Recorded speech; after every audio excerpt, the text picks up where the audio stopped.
Shalom, puji Tuhan saudara, terkadang kalau kita mendengar karakter Kristus, kita orientednya selalu berpikir saya yang berubah. Kalau begitu saya dapat apa? Firman Tuhan sudah jelas mengatakan ganjaran orang yang rendah hati adalah kehormatan, kekayaan. Sehingga Bapak Ibu yang harus kita tahu adalah rumusnya, bukan hasilnya. Karena hasil itu adalah akibat dari apa yang dikerjakan, apa yang dilakukan oleh formula atau rumus itu. Karena itulah kekristenan. Barang siapa yang rendah hati, barang siapa yang sedang merendahkan dirinya, maka Tuhan akan meninggikan hidupnya. Sehingga saudara, karakter itu adalah bagian yang harus kita kerjakan. Nanti ada bagian yang Tuhan akan kerjakan di dalam kehidupan kita. Setialah dengan perkara yang kecil, maka aku akan memberikan. Tuhan yang beri. Perkara besar di dalam hidupmu, tetaplah hidup rukun, bersatu, hidup mengucap syukur, maka kesitulah Tuhan akan memerintahkan. Tuhan yang perintahkan berkatnya. Tapi seringkali orang salah. Dia mengejar berkatnya tetapi lupa melakukan bagiannya. Padahal rumus daripada Tuhan, kita lakukan bagian kita, maka Tuhan gak usah diingetin. Tuhan tahu bagaimana memberkati kita. Tuhan tahu caranya, Tuhan tahu waktunya yang terbaik untuk memberkati kita. Sehingga yang harus kita pikirkan, bagaimana kita mempunyai karakter Kristus. Sore hari ini saudara, kita akan merenungkan, mendengar firman Tuhan dengan tema yaitu karakter Kristus membangun masa depan. Dengan apa? Jadikan karakter Kristus itu mendarah daging di dalam kehidupan kita. Tema kita bulan ini saudara bicara karakter Kristus membangun masa depan. Dengan apa? Dengan karakter Kristus harus mendarah daging di dalam kehidupan kita. Jadi bukan sekedar slogan, bukan sekedar program, tetapi saudara itu harus menjadi atau mendarah daging di dalam kehidupan kita. Saya coba periksa kata mendarah daging ini Bapak Ibu. Karena Tuhan ingatkan saya mendarah daging. Mendarah daging itu adalah berakar sampai berurat. Kalau saudara lihat pohon itu kan berakar toh. Begitu dia berakar, menemukan air dan nutrisi, maka dia akan naik ke pohon itu seperti urat, lalu akan menghasilkan ranting, lalu akan menghasilkan dedaunan, lalu akan menghasilkan buah. Sehingga buah itu terjadi karena urat dari akar ini saudara yang masuk ke tanah.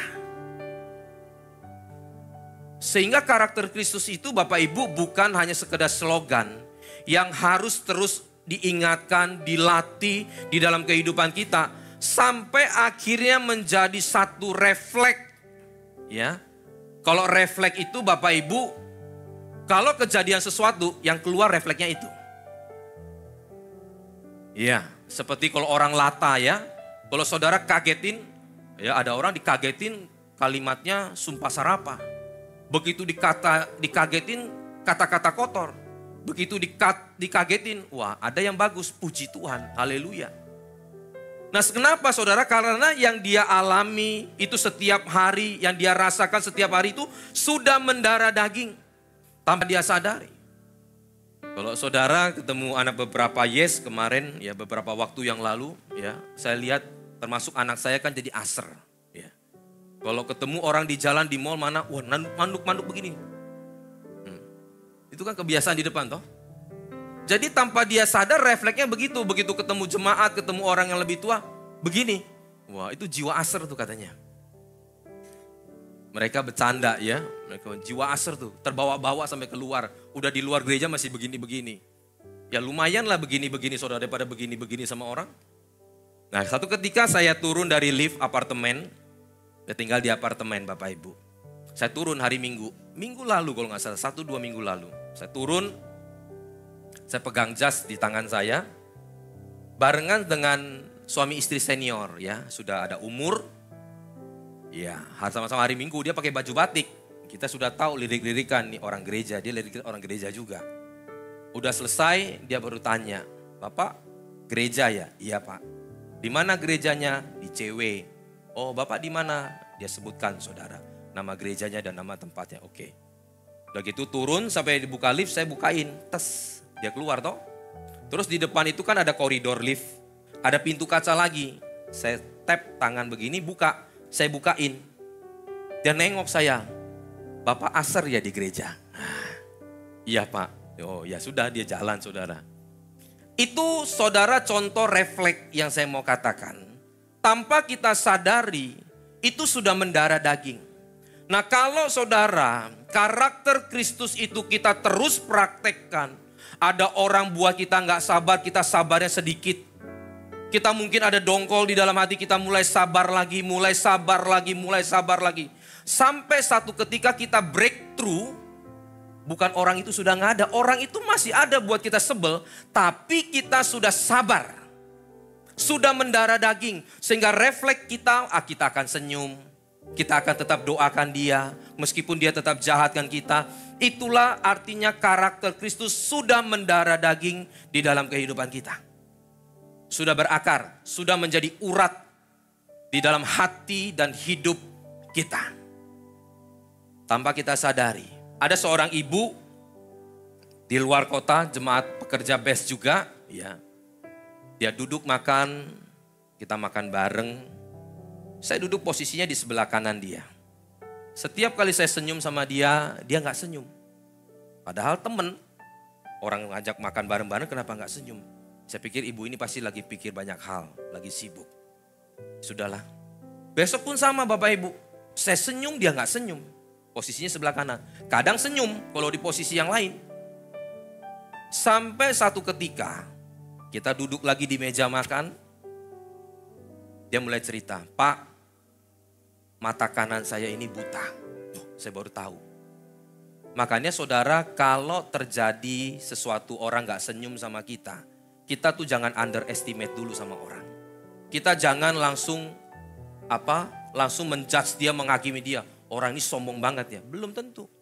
Mungkin dia punya masalah, dia punya pergumulan, dia lagi sibuk, mungkin pikirannya kosong, lagi ada masalah sehingga dia tidak memperhatikan orang.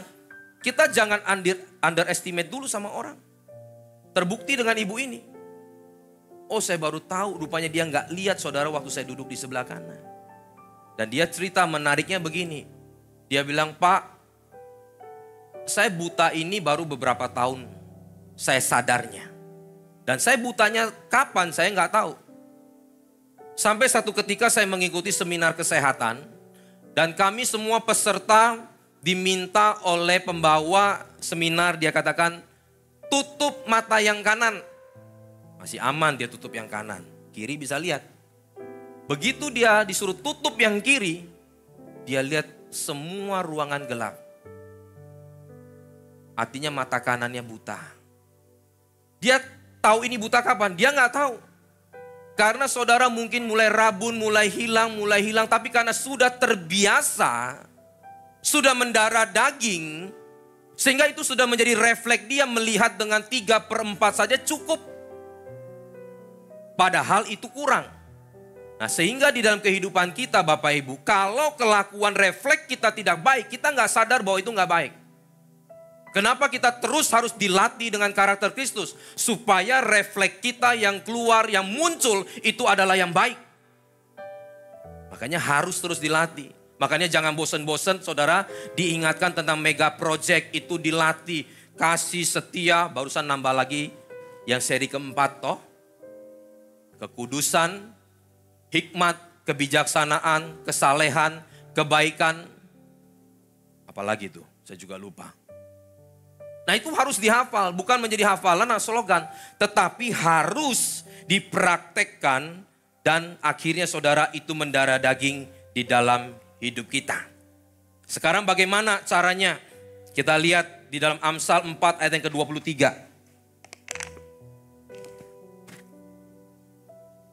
Kenapa ini menjadi penting? Dan hatilah itu yang menjadi dasar. Amsal 4 ayat yang ke-23. Jagalah hatimu dengan segala kewaspadaan, karena dari situlah terpancar kehidupan. Rupanya saudara, hati itu adalah akar dari persoalan kita. Rupanya hati itu adalah awal dari tingkah laku kita, perkataan kita. Makanya hati itu saudara harus dijaga. Saya mau katakan, hati itu adalah barang yang paling berharga. Tetapi saudara, manusia selalu yang dijaga bukan hatinya, uangnya, asetnya, mobilnya. Tetapi saudara, firman Tuhan ini jelas mengatakan yang harus dijaga dari segala sesuatu, baik itu mobil kita, aset kita, semuanya. Hati itu lebih dari itu semua. Ini yang paling berharga, yang harus paling diwaspadai. Kalau saudara lihat, ya, mau tahu satu gedung itu ada barang berharganya, tinggal lihat dari penjaganya. Betul ya? Kalau saudara pergi ke kantor cabang yang kecil bank, yang jaga cuma sapam. Betul? Bawa pentungan, bawa borgol saudara, sama bawa senter. Itu saya jamin di dalam itu juga gak banyak, paling setiap minggu juga diambil ke pusat. Tapi kalau saudara pergi ke pusat, yang jaga sapamnya beda, ada senjata di belakang. Dan beberapa orang, bahkan sebagian saudara bank-bank besar itu pakai senapan. Artinya apa? Ada barang berharga di dalam. Tapi firman Tuhan bukan bicara jasmani hal seperti itu. Tapi firman Tuhan katakan, jagalah hatimu. Artinya hati kita itu adalah barang yang paling berharga dari semua barang yang ada di dunia ini. Karena dari hati itu akan muncul persoalan. Baik persoalan yang baik atau persoalan yang buruk. Di dalam terjemahan Inggris, Amsal 4 ayat 23 ini kalau bisa dibuka, dikatakan apa? Keep thy heart with all diligence, for out of it are the issue of life. Artinya apa? Persoalan-persoalan hidup itu muncul, issue of life itu muncul dari hati. Baik itu persoalan yang baik atau yang buruk, itu tergantung hati kita.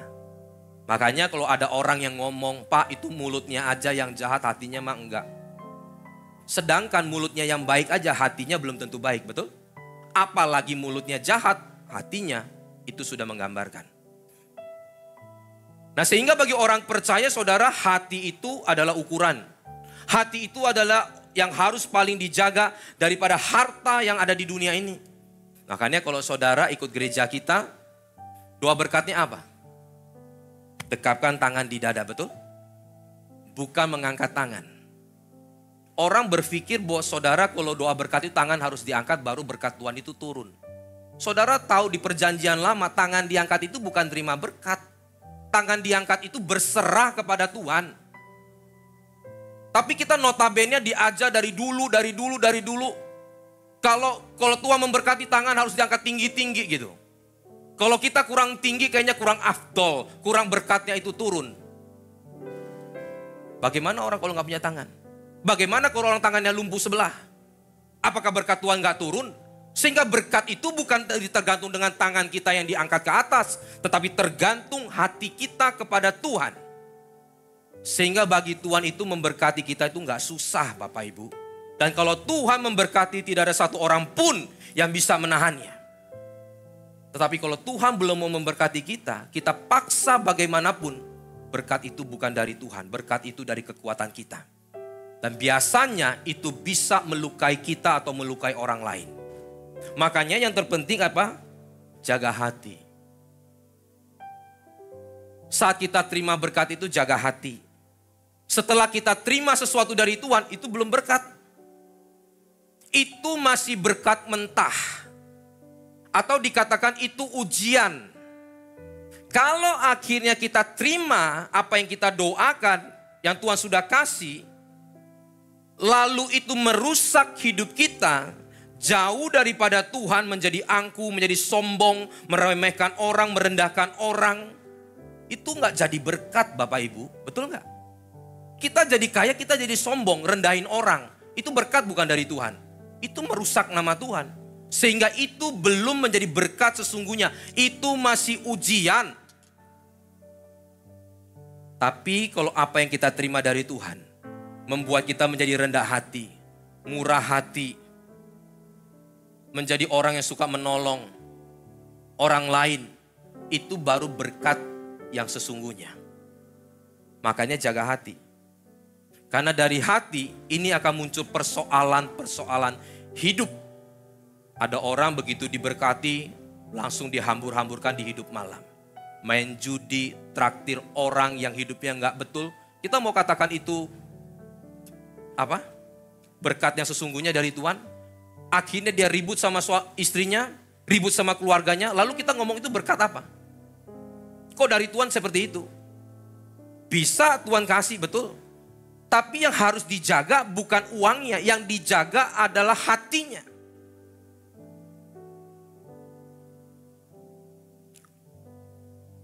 Dari hati terpancar kehidupan, persoalan yang baik ataupun buruk. Saudara, pepatah Cina pernah ngomong begini. Di dalam hati yang jahat, itu selalu terselip hati yang baik, setitik hati yang baik. Di dalam hatinya orang baik, pasti ada sedikit titik kejahatan di sana. Itu pepatah Cina.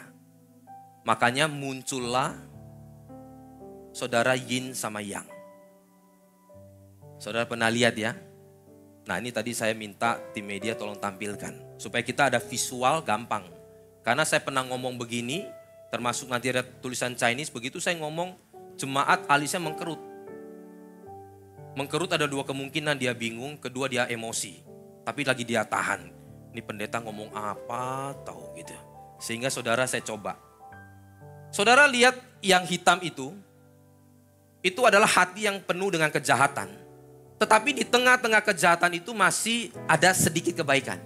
Makanya ada orang ngomong kan, Pak mulutnya aja Pak yang jahat tapi hatinya masih baik. Ini muncul karena ini. Lihat Pak penjahat masih mengasihi anaknya, masih mengasihi orang yang baik, dia bisa buka rumah ibadat dan semuanya. Bantu orang susah, yatim piatu. Sehingga ada sedikit kebaikannya. Saya mau katakan Bapak Ibu itu bukan kebaikan, itu motif yang salah. Sebetulnya itu mencerminkan hatinya yang jahat. Buat apa dia nyumbang panti asuhan kalau dia tetap buat jahat? Dia mau seperti Robin Hood? Kejahatan putih gitu? Gak ada, kebaikan itu harus sesuai dengan firman Tuhan. Kalau firman Tuhan katakan jangan mencuri, jangan menjadi Robin Hood yang modern. Jual narkoba, jadi bandar judi, lalu orang-orang susah. Lalu kita katakan itu kejahatan tetapi yang putih. Tidak bisa. Sehingga manusia pun Pak, ada yang di gereja, suka beragama, tetapi sebetulnya di dalam hatinya itu ada yang jahat. Titik hitam itu. Makanya itu digambarkan seperti pakwa yin sama yang. Ini ajarannya Tao. Ya. Konfusius juga ada ngajar tapi lain dia. Nanti saya terangkan. Sedikit. Ya.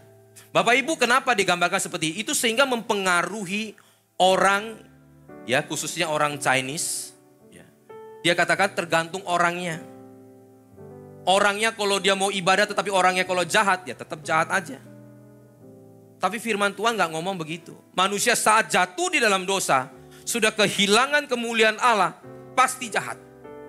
Meskipun dia buat baik, tapi motifnya selalu yang jahat. Selalu untuk dirinya. Sehingga tidak ada yang baik, hati manusia itu semua licik. Alkitab katakan.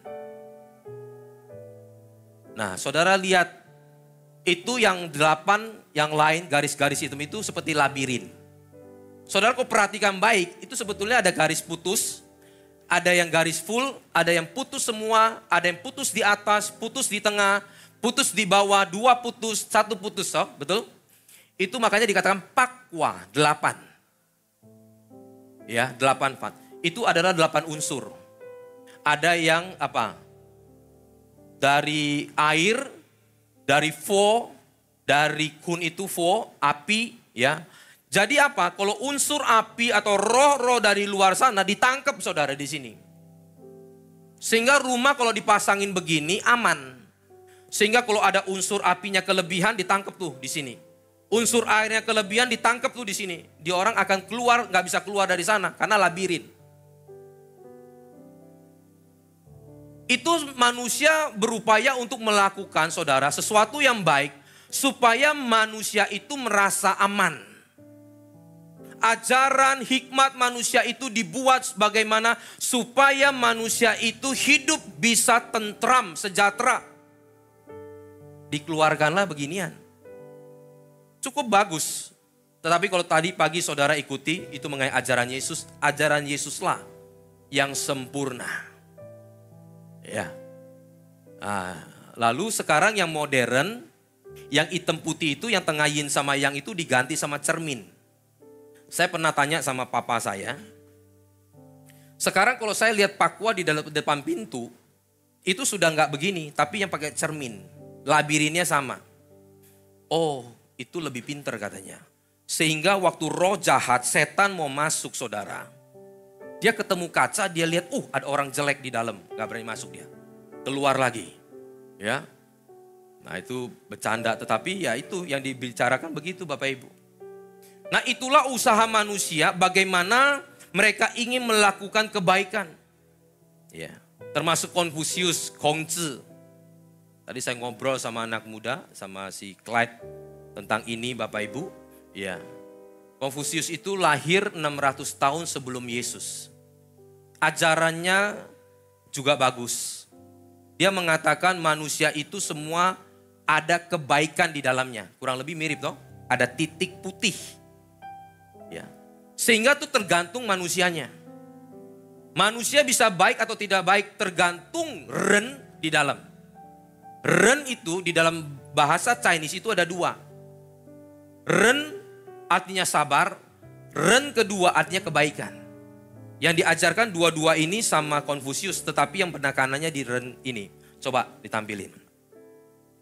Nah ini ren kebaikan. Di dalam hidup manusia saudara pasti selalu ada ini. Kebaikan. Ya. Tinggal ini nanti diajarkan terus. Kebaikannya ini akan terus diamalkan. Ini bagus nih. Kalau yang T itu ren manusia. Kalau ini dua, artinya manusia itu harus ada timbal balik. Kalau gua baik sama lu baik sama gua. Makanya muncul toh statement, jikalau kamu baik sama saya akan lebih baik sama kamu. Tapi kalau kamu jahat sama saya lebih jahat. Timbal balik. Saudara sebetulnya kalimat itu, orang sedang ingin buat baik atau buat jahat? Saya mau tanya. Orang sedang ingin buat jahat, bukan ingin buat baik. Karena kalimat itu keluar di saat orang itu lagi dijahati, betul? Nggak ada orang lagi dibaikin dia ngomong, lu baik sama gue lebih baik sama lu. Nggak ada.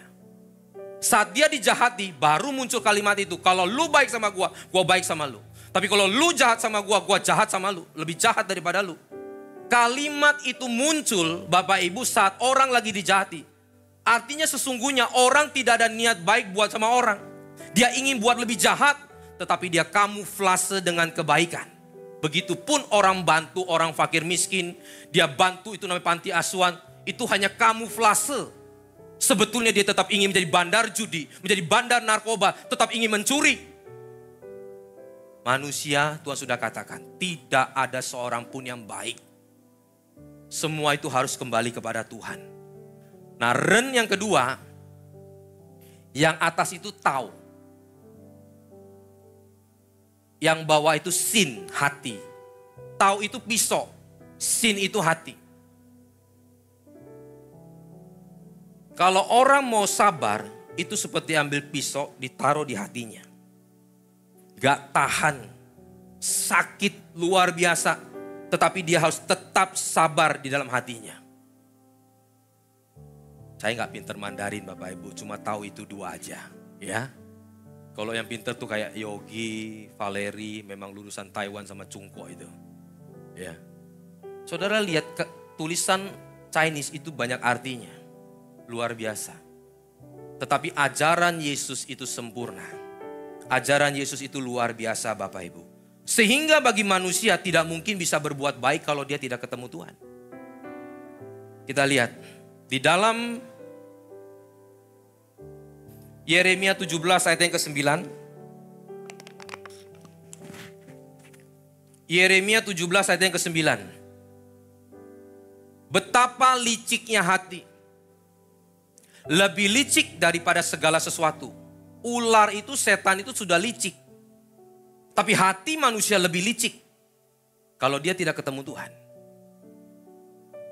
Hatinya sudah membatu, mengeras. Siapakah yang dapat mengetahuinya? Gak ada seorang pun yang tahu, termasuk kita gak tahu hati kita. Yang tahu itu hanya Tuhan. Makanya kalau ada orang mengomong, yang tahu hati saya cuma saya sama Tuhan, Pak. Jangan ngomong, jangan hakimi, jangan dikte saya. Kamu pun gak tahu hati kamu sedang membatu, sedang mengeras. Bagi kamu ukuran gosipin, jelekin orang itu gak apa-apa. Saya kan gak mukul, Pak. Ukuran firman Tuhan lain. Barang siapa berkata jahil, barang siapa mengkafirkan orang, barang siapa dengan amarah memarahkan orang, maka dia sudah membunuh orang itu. Bagi kita main fisik itu membunuh. Tapi ukuran bagi Tuhan saudara, kita ngomong kotor, kita sumpah serapah sama orang, itu sudah membunuh. Dan saya memastikan kalau kita jalankan itu, kita tidak akan pernah melukai orang secara fisik. Karena sudah di-counter di dalam ajaran Yesus itu. Makanya hati manusia itu saudara, yang tahu itu hanya Tuhan. Yeskiel 36 ayat yang ke-26 sampai dengan ke-27. Inilah saudara yang Tuhan akan lakukan, Tuhan kerjakan di dalam hidup kita. Kamu akan kuberikan hati yang baru. Saudara garis bawahi. Tuhan yang akan berinisiatif memberikan hati yang baru, bukan diperbaiki loh. Ya. Hati itu diberikan yang baru. Gak bisa tuh namanya putih ada setitik hitam, hitam ada setitik putih, gak ada. Waktu kamu lahir baru terima Tuhan, Tuhan akan kasih hati yang baru. Ciptaan yang baru, lahir baru. Dan roh yang baru di dalam batinmu. Dan aku Tuhan akan menjauhkan. Aku Tuhan yang akan menjauhkan. Dari tubuhmu hati yang keras. Yang membatu tadi. Dan kuberikan kepadamu hati yang taat. Tuhan yang akan berikan. Ayat 27. Rohku akan kuberikan. Rohku akan kuberikan. Diam di dalam batinmu. Dan aku yang akan membuat kamu hidup menurut segala ketetapanku dan tetap berpegang pada peraturan-peraturanku dan melakukannya. Jadi kalau kita bisa melakukan firman Tuhan, itu bukan karena kekuatan kita. Kita bisa melakukan apa yang Tuhan katakan, saudara, itu bukan semata-mata karena kita bisa. Kalau bukan Tuhan yang memberikan, Tuhan yang menuntun, Tuhan yang mendorong, Tuhan yang melakukan, kita nggak akan pernah bisa melakukan firman Tuhan itu. Saya nggak tahu Bapak Ibu pernah merasakan, tapi saya pernah merasakan. Saya sering saksi Bapak Ibu, 19-20 tahun yang lalu waktu saya belum percaya, mulut saya ini kalau ngomong selalu sumpah serapah. Dan itu sudah menjadi tren di kalangan kami. Saya ini saudara orang Medan, Chinese Medan. Kalau ketemu sesama orang Medan, waduh, tos aja ngomong kotor. Sehari nggak habis saudara kalau ketemu orang seperti itu, mungkin ratusan perkataan kotor keluar dari mulut. Tapi ini luar biasanya. Waktu Tuhan jamah saya lahir baru. Seingat saya sampai detik ini, saya nggak pernah ngomong kotor. Tuhan ambil, Tuhan ganti yang baru. Kotor sama kasar berbeda. Kotor sama mungkin ngedumel berbeda. Kotor, menghakimi, menghujat, sumpah sarapa. Itu yang Tuhan gak mau. Jadi bukan kita yang melakukan. Makanya kata dijadikan itu bukan tuduh. Tapi tubi. Di dalam terjemahan Inggris dikatakan tubi. Tubi itu artinya Tuhan yang melakukan, Tuhan yang mendorong. Dan kita merespon, maka itu terjadi. Hati yang keras. Tuhan akan menghilangkan hati yang keras. Hati yang sudah membatu. Dan saya mau katakan Bapak Ibu, hati yang membatu itu sebetulnya bukan hanya tiba-tiba jadi batu. Hati yang keras itu bukan tiba-tiba. Benih dosa sudah ada. Tetapi karena di dalam pergaulan yang salah, kita mungkin tidak hidup di dalam gereja, hidup di luar dengan pergaulan yang salah, kiri kanan yang salah, akhirnya itu menambah, tanpa kita sadari tadi, sudah mendarah daging dan akhirnya membatu. Jadi keras. Dan ini kalau tidak hati-hati, kita orang Kristen yang Tuhan sudah kasih hati yang baru. Lalu tapi kita tidak mau diingatkan, terus kita tidak mau bertumbuh. Lambat laun hati yang baru itu akan menjadi hati yang batu lagi. Kalau kita tidak hati-hati. Dan saudara tahu, batu itu terjadi bukan semata-mata jadi batu. Batu itu terjadi karena mineral yang sudah mengeras. Makanya batu banyak dijumpai di pantai, di laut. Karena kandungan mineralnya itu tinggi. Kalau saudara lihat batu karang, tingginya 2 meter, artinya air pernah mencapai 2 meter itu. Atau airnya menyusut, sehingga terjadi batu karang di situ. Dia pernah duas naik ke atas, mineral nempel. Mungkin 0,0000 sekian mili nempel, mengeras. Duas naik lagi, naik lagi, naik lagi, naik lagi. Itu akhirnya jadi batu yang keras. Hati kita juga sama Bapak Ibu. Makanya kenapa kita harus datang di gereja, pendengarkan firman Tuhan, harus dilatih. Supaya hati kita tidak menjadi keras. Orang ada yang tahu firman, orang tahu yang dengar firman. Tadi kita ngobrol sama Pak Congki juga ada toh. Pak, kita semua dengar firman, tapi kalau hatinya keras seperti batu, percuma. Firman Tuhan itu saudara dikatakan seperti benih yang jatuh di pinggiran jalan, jatuh di tanah yang keras, lalu akhirnya diambil oleh burung yang digambarkan adalah si iblis, si setan. Saudara, persoalannya bukan si setannya yang ngambil. Si burungnya yang matuk benih itu, bukan.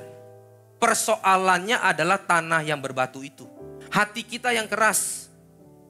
Setan burung cuma memastikan benih itu tidak jadi tumbuh, diambil. Jangan sampai nanti datang hujan, tanah itu menjadi lembut, basuk benih itu. Tapi diawali oleh tanah yang keras. Waktu kita tetap keras, saudara, iblis ambil, setan ambil. Bukan kita menyalahkan si burung atau si setan. Itu si setan Pak. Mungkin kalau setan bisa ngomong pret katanya. Nyalain saya doang, hatimu tuh yang keras. Jadi Bapak Ibu, kalau kita mendengarkan firman Tuhan, terimalah dengan hati yang lembut. Dan saya mau katakan karakter kejahatan yang kita lakukan itu bukan serta-merta dari tiba-tiba besar. Dimulai dari yang kecil. Ya, ada satu cerita. Seorang pemuda, tahun ini betul-betul kesaksian ya. Itu kalau nggak salah di abad 18 pertengahan. Pemuda Kristen, dia kerja di pabrik coklat. Dan coklat pada saat itu adalah makanan para bangsawan. Dia ini seorang ya seperti supervisornya. Jadi kalau dia mau ngambil, dia mau melakukan sesuatu dengan coklat itu nggak ada yang tahu dan tidak bisa melarang. Dan dia datang paling pagi, tutup pun dia yang tutup. Sehingga saudara kalau dia mau ambil coklat itu, tidak ada yang tahu. Tapi satu ketika dia kepingin makan coklat itu. Lalu dia ambil. Orang kalau tidak buat jahat, kalau tidak ada kesempatan, itu belum terkonfirmasi bahwa dia orang baik, orang jujur. Tapi kalau dia punya kesempatan berbuat jahat, lalu dia tidak melakukan kejahatan, itu baru orang baik, itu orang jujur. Jadi jangan bangga hari ini saudara, kalau banyak mata yang mengawasi kita, kita jadi orang baik. Di gereja belum menentukan kita baik atau tidak baik. Di luar sana, saat tidak ada orang sesama Kristen, apakah kita tetap menjadi orang yang jujur, tetap menjadi orang yang baik, itulah kita terkonfirmasi orang yang baik. Dia lihat, gak ada yang lihat kiri kanan. Dia ambil coklatnya, dia makan, sebagian dia masukin kantong. Dia pulang. Tapi memang dia orang Kristen Bapak Ibu. Roh Kudus mengingatkan dia, menegur dia. Dia mengatakan itu jahat, itu dosa kamu mencuri. Nah karena hatinya tidak keras, tidak membatu. Tapi dia mau kembalikan uangnya nggak cukup. Karena ini harga $1. Waktu itu $1 besar sekali. Dia harus kerja 1 bulan lebih. Singkat cerita dia kerja 1 bulan lebih, dia terkumpul $1. Dia datang kepada bosnya. Pak, bulan lalu saya mencuri coklat di tempat ini. Memang tidak ada orang tahu. Tapi saya mau mengembalikan dan saya mau membayarnya. Oh sudah gak apa-apa, kamu sudah mengaku itu sudah bagus. Dia bilang jangan Pak, saya mau bertobat. Orang bertobat itu berbalik, bukan berhenti. Orang buat jahat bukan berhenti buat jahat, tapi dia harus berbalik buat baik. Orang kalau sudah melakukan sesuatu yang jahat bukan dia berhenti buat jahat, tapi dia harus bertobat mengembalikan apa yang telah dia jahati. Makanya Matius pemungut cukai, yang pernah dia peras dia kembalikan 4 kali lipat. Itu namanya orang bertobat. Orang bertobat itu bukan berhenti di titik nol. Dia harus berbalik, melakukan apa yang Tuhan suruh. Itu namanya orang bertobat. Sehingga bapaknya ngomong, bosnya, udah gak apa-apa. Enggak Pak, saya mau bertobat. Dia tanya lagi, kenapa kamu melakukan itu? Karena kalau saya tidak bertobat mengembalikan $1 ini Pak, 10 tahun lagi saya jadi penjahat besar. Orang menjadi penjahat besar, punya kelakuan yang buruk, itu bukan dimulai langsung yang besar. Justru dimulai dari hal-hal yang kecil. Kalau yang kecil saja kita tidak berubah dan bertobat, maka saudara itu menjadi akses, menjadi jembatan buat kita akan melakukan kejahatan yang lebih besar. Makanya kenapa terus diingatkan bertobat, berubah, bertobat, minta ampun kepada Tuhan. Jadi kalau kita ngomong minta ampun lagi, orang selalu mengatakan bahwa doa Bapa kami itu salah. Minta ampun seolah-olah menghina Tuhan. Minta ampun itu bukan bicara penebusan dosa. Minta ampun itu berarti bahwa setiap hari kita berbuat dosa. Yang harus kita minta ampun kepada Tuhan supaya kita bertobat tidak melakukan kejahatan yang lebih besar. Sehingga setiap hari harus minta ampun untuk bertobat. Bukan soal bicara tentang penebusan dosa di atas kayu salib. Tapi bertobat, berbuat baik, melakukan sesuatu yang baik. Dan disitulah makanya Tuhan katakan, engkau kuberikan roh yang baru. Roh yang taat. Untuk apa? Untuk menjadi lebih baik. Mari kita bangkit berdiri, kita mau akhiri firman Tuhan. Haleluya.